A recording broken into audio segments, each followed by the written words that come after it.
that for a moment. And if you think about it, many of the tech roles that you and I have didn't exist when we were in school. When I was a student, there was no Google for Education account manager. There honestly Sorry wasn't about a Google this, for people. Education team, and Chromebooks didn't even exist yet.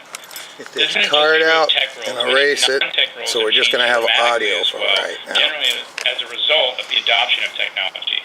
The way we research, collaborate, disseminate information has already evolved and will continue to change. So conventional thinking on education is no longer enough and needs to change as well. We need to teach our kids the tools to be successful, how to collaborate, research, organize information, formulate an argument, etc. In many ways as well, technology has actually already transformed the way we communicate, participate, and experience the world. Technology removes barriers. When I was growing up, and I think a lot of us can attest to this, if we wanted to research a topic, we went to the library, found it in the encyclopedia. In many instances, it was the only place we could get our information. Once we finished the encyclopedia article, that was it. Technology has opened up new worlds of information for today's students. They have the ability to explore and learn more deeply. This slide shows a couple of examples of how that's being done. You can see at the top left, it's actually Fort Sam Houston in Texas, where it's a school district that serves a very heavy military population, and they use Google Apps and Chromebooks because it allows their parents to stay connected with their students' work, even as they're deployed overseas, either with Hangouts or with the collaboration tools within Google Apps. And if you look at that second picture as well, with the Hangouts, we can show how you can bring experts into the classroom. So for instance, you could bring a political figure there on the top right in to speak to a government class, or have a surgeon talk to biology or science students, really at the click of a button, and allows for a lot of, as you could say, virtual field trips that weren't necessarily available in the past. And look down to the bottom left, that George Seurat's painting that's housed in the Art Institute of Chicago. And like a lot of our students, and including myself, I've never been to the Art Institute in Chicago, and I've never seen the painting in person. But now we can all get there as close as possible. What Google has done is taken high resolution photos of many paintings all over the world as part of the Google Art Project. So we're now able to zoom in on the painting and study the details that led to Seurat's pointillism movement. And that fourth picture of the Galapagos Islands, we don't all have the luxury of being able to travel there and learn about sea turtles and swim with sea lions, but we can do it up close on any device as we travel with Maps Trek to explore and learn ways about these islands and other places around the world. So what can we do to help transform education? Google's mission is to organize the world's information and make it universally accessible and useful. Here on the Google for Education team, we believe that open technology is the key to improving education.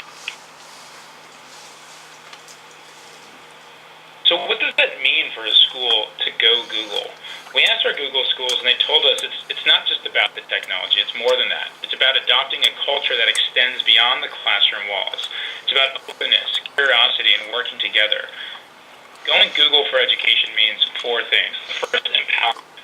Helping students discover a world of infinite resources. Choice, being able to use the right device anytime, anywhere. And third, teamwork. Having students, teachers, and parents able to work together at any time and in real time. And of course, fourth, scalability. Bringing in technology that's affordable and easy to manage.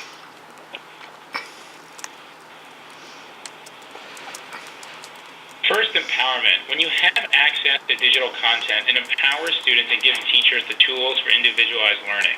It's important to help students discover the world of infinite resources and change the role of the teacher from a lecturer who disseminates information to more of a facilitator who coaches and supports students as they explore the information accessible to them to really solve real-world problems. Secondly, Google believes in giving schools choice, the ability to use the right device anytime, anywhere. Because what good is information if you can't access it in the classroom? Teachers can only change the way they teach if students have reliable access to a device. So we want teachers and students to use the right device, whether it be a laptop, tablet, phone, or desktop, and be able to use the device in school, at home, or on the go. We think that students' information and learning environments should be easy to access and secure, whether it's a laptop, tablet, or a device at home. Basically, we want the technology to get out of the way so students can focus on the content and working together. With that in mind, Google Solution works on many platforms, so schools can use their existing equipment and keep their option open even as they commit to new device deployments. Next, going to Google is really about teamwork. Teachers say that being able to work together in real time using Google Apps is the most profound change in the way they teach and the way their students learn. Collaboration fosters teamwork, problem solving, and organization, key skills for the modern world, going back to that 60% of jobs that we don't know that they exist yet. So how can you take collaboration to the next level, real time across the world, anytime, anywhere? One way is with Google Docs, where multiple students can work together in the same document at the same time. This makes schoolwork more like real work. Students can learn more about working with a set of classmates with diverse perspectives, and they learn how to get group work done together. Who's the leader? Who's the editor? Who has the right to change the work? These discussions are the same kind that they're going to have at university and beyond. I don't know, so I'm going to call them later. Finally, going Google is about scale. Having technology that's affordable and easy to manage. With a school's budget, the price of the device matters. Low-cost solutions give more students the opportunity, but scalability and device and content management are equally important to keep total cost of ownership low and to allow IT teams to manage the surge in device deployments. Google makes devices that are quick and easy to set up and manage. Google Apps is the foundation. It's easy to manage 10 or 10,000 devices with our admin tools. You can set up a whole classroom of our tablets or our Chromebooks in just minutes. Because devices are intuitive to use, the students get started with them quickly. No need to run around and do troubleshooting for every classroom. And with 24/7 online and phone support, we can help get all the technology challenges out of the way. This is the sort of offering that means you can easily scale your IT. Look at the platform real quick around Google. We offer schools a free suite of services called Google Apps for Education. These apps include Gmail as your email service provider and productivity tools like Docs, spreadsheets, and presentations for content creation. Since Google Apps for Education is all web-based, it means they're available from any device with a web browser. They're great for collaborating because multiple people can be editing them all at the same time. Google Apps for Education are incredibly popular in school. We have over 33 million Google Apps for Education users found in 180 different countries. 74 of the top 100 universities are using Google Apps for Education, including 7 of the 8 Ivies. On an international scale, students in more than 180 countries are using Google Apps as well.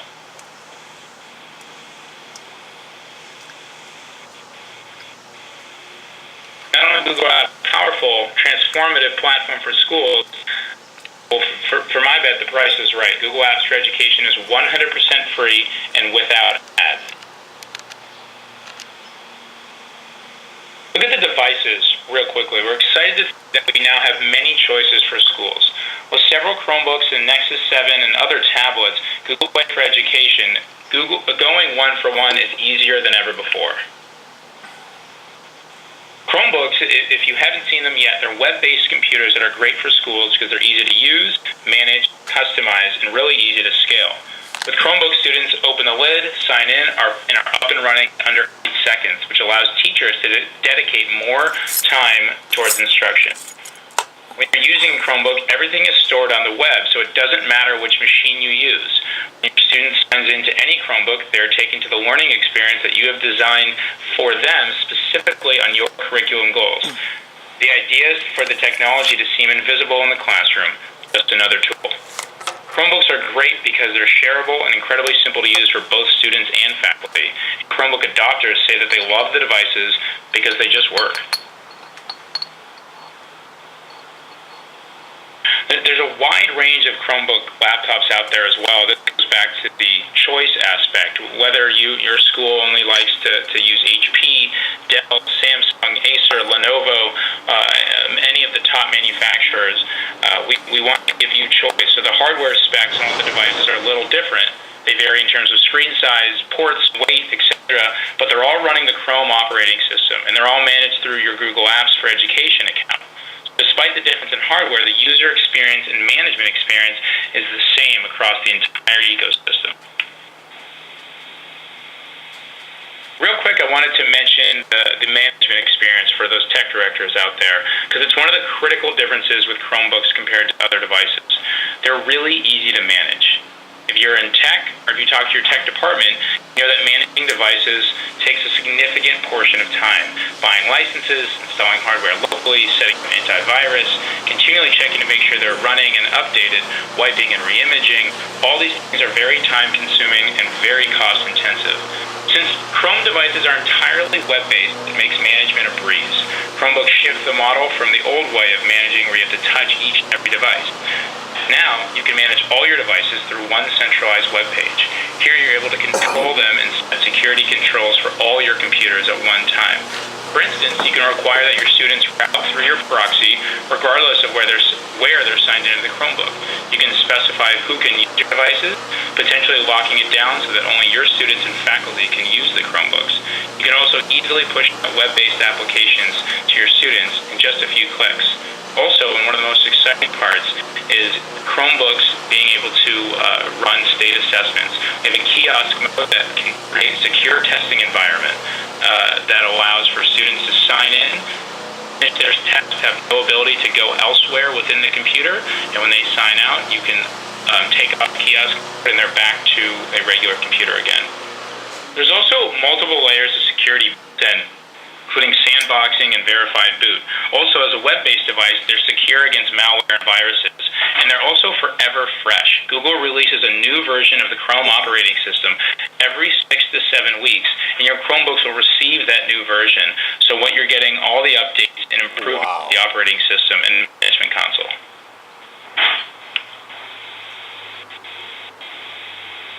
Going back to Chromebooks and Google Apps for Education being international, we have a great story that in April of 2013, the entire country of Malaysia announced that they were going Google. They deployed Google Apps for over 11 million teachers and students and have just started their first 100,000 Chromebook rollout nationwide for primary and secondary students. Another example of the ability to manage the devices platform at a scale. And since then, we've had multiple other countries in Europe, some of the countries in Africa, South America as well, going Google on a countrywide basis that you'll be hearing more about. Wanted to share one last part about how we also help schools go Google through tablets. Last fall, we expanded our device operating to include Google Play for Education. Our team worked with schools to ensure that this solution for devices, content, and management was truly designed for learning and made for the classroom. We designed the program to make it easy for schools to deploy the devices, discover strong educational content for their teachers and students, and deliver those apps, videos, and books simply directly to the user. There are two components to tablets Google Play for Education, the hardware and the license. The hardware piece, like Chromebooks, we wanted to give schools choice, but making sure that all the devices are affordable, durable, and again, easy to scale. So at the moment, there are 4 different devices that schools can look at, the Nexus 7, Samsung Galaxy 10, HP 8, or Asus Transformer, and they all vary in a little ways. So there's screen size, you want a keyboard that connects automatically without Bluetooth with the Asus Transformer, or you want something a little bit smaller with the Nexus 7. We want to give schools that choice to be able to find what's best for the district and what's best for the students, as well as the Google Play for Education store that is now available on all Chromebooks that are managed by Google. So another great way to push out books, Chrome applications, and more applications that are being developed to work on Chrome and Android with Google Play for Education, all able to be pushed out from a Chromebook.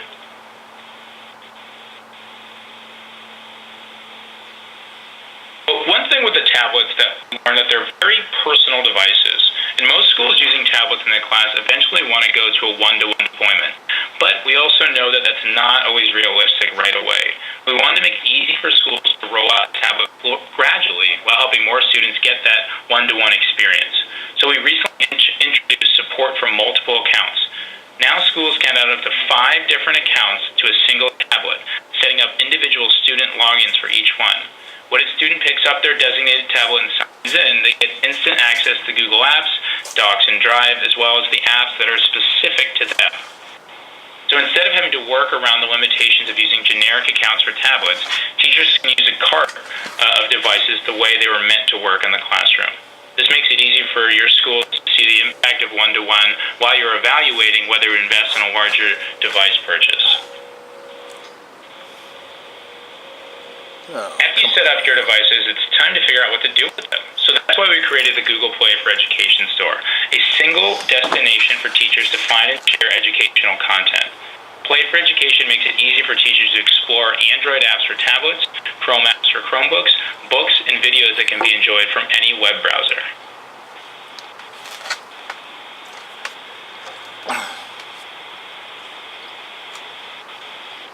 But honestly, none of this would really matter without great digital content. So with the Google Play for Education, we've created a content store that's just for schools, giving you access to a huge variety of K-12 content, tools you need to find the perfect material for any lesson. Real quick, let's go through a couple content areas that are available in the store. First is a huge selection of Android apps, and we work with a group called Q, Computer Using Educators, to review and categorize thousands of apps for the classroom, from personalized reading apps like Raz Kids to creative tools like Creative Book Builder and WeVideo, to classroom management apps like Socrative and Explain Everything. In addition to the thousands of apps approved just for schools, you can also get access to millions of apps from the Google Play Store. So if a teacher thinks that Angry Birds is the best way to teach physics, then it's easy for them to get that app into their students' hands. Also, if you're looking for reading material, one of my favorite aspects of Google Play for Education, there are thousands of K-12 books in the Google Play Store. We've worked with major publishers to make a huge selection available for rental at affordable prices. So instead of buying a classroom set of books that a class 3 years from now may or not be interested in, teachers can customize their reading materials to their students' interests. In addition to the books available for rental, you can also get access to thousands of classic books available for free. So if you have 4,000 high schoolers that need to read Hamlet, you can now get a free version of Hamlet instead of having to pay for each 4,000 copies.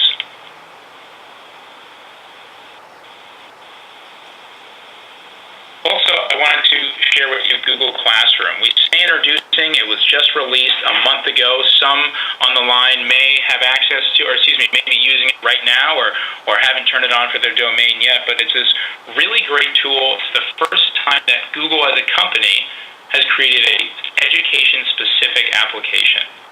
So what it is Classroom weaves together Google Docs, Drive, and Gmail to help teachers create, organize assignments quickly, provide feedback efficiently, and communicate with their classes with ease. So it's this tremendous workflow generation tool that allows for a teacher to release homework or different assignments, whether it's a quiz or just an exit ticket, have students send it through Google Classroom, have it all organized for them, and get their grade back really in one seamless way. So we're really excited about it. There's been a tremendous amount of press as well as schools adopting it and really having it only been released for about 4 weeks now. We're extremely excited of its usage. And with that, I want to thank you all very much for learning more about Google for Education, and I will pass it on to Dustin with a story about New Caney. Thanks so much, John. This is Dustin Hart. I'm the Director of Technology for New Caney ISD. I want to also thank everybody for being here. I just looked, there's over 160 people listening to this, so I want to thank everybody from taking the time to sit in on this. Today is actually, believe it or not, the first day of deployment for our high schools, and I can say I'm very excited because I'm able to sit here and I don't have to be there because it's going so smoothly. New Caney is actually a little bit north of Houston. We have about right at 13,000 students. We're one of the fastest growing districts in the Houston area. Over the last 5 or 6 years, we've been growing about 1,000 students a year. We built a brand new high school a few years ago, which I'm going to tell you all about, because there's an interesting thing with that new high school. Even though it's just 4 years old, it's already full. So sustaining this one-to-one was a big thing that we needed to focus in on once we decided to go this way, because we're growing so fast. New Caney, obviously, I can say we're special now. However, whenever we first started, we were not. In 2011, whenever I started in the district, I'm sure you're going to see some things up here that everybody can relate to. District-wide, we have 14 campuses, one of those being our brand new high school and a brand new elementary school, and they were built with no Wi-Fi. It was unheard of in my mind to think of a district that was building schools without Wi-Fi, but that's how they felt they should do it, because Wi-Fi was too big of a security risk at the time. We had tons and tons of network issues and email issues. We were still using GroupWise 7 for our email system, and the network, one small issue at an elementary school would take down the entire network phone call. Our instructional technology department had one person for the entire district, so training was it was there, but obviously to a smaller scale. Every student